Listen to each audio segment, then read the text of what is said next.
বিশ্বের মর্যাদাপূর্ণ চলচ্চিত্র উৎসব লোকার্নো ফিল্ম ফেস্টিভ্যাল। এ উৎসবে ক্যারিয়ার অ্যাচিভমেন্ট অ্যাওয়ার্ডে ভূষিত হতে যাচ্ছেন বলিউড বাদশাহ শাহরুখ খান।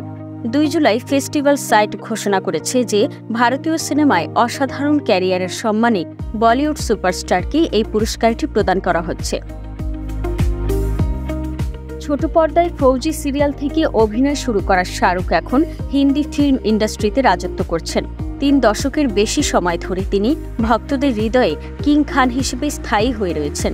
মাঝখানে 2018 সাল থেকে 2022 সাল পর্যন্ত কোনো সিনেমা হিট না হওয়ায় মানসিকভাবে অনেকটাই ভেঙে পড়েছিলেন তিনি। ক্ষোভে দুঃখে অভিনয় থেকে নিজেকে সরিয়ে নিতেও চেয়েছিলেন।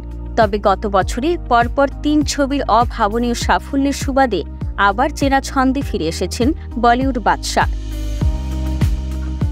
একটি বিবৃতিতে লোকার্নো ফিল্ম ফেস্টিভ্যালের শৈল্পিক পরিচালক জিউনা এ নাজারো বলেছেন, শাহরুখ খানের মতো জীবন্ত কিংবদন্তিকে লোকার্নোতে স্বাগত জানানো একটি স্বপ্ন পূরণ। ভারতীয় চলচ্চিত্রে তার অবদান অভূতপূর্ব।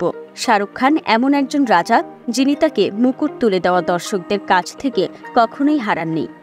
এ সাহসী শিল্পী সর্বদা নিজেকে চ্যালেঞ্জ করতে ইচ্ছুক এবং বিশ্বজুড়ে তার ভক্তরা তার চলচ্চিত্রগুলো থেকে যা আশা করেন তাদের আস্থা তিনি পূরণ করেন।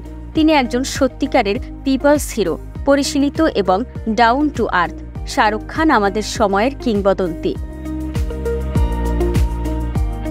10 August open air venue piazza Grande পুরস্কার গ্রহণ করবেন শাহরুখ খান। সঞ্জয় লীলা বানশালী পরিচালিত তার কালজয়ী সিনেমা দেবদাস প্রদর্শিত হবে এই উৎসবে। শাহরুখ 11 আগস্ট ফোরাম অ্যাট স্প্যাজিও সিনেমাতে একটি বিশেষ সাক্ষাৎকারেও উপস্থিত থাকবেন।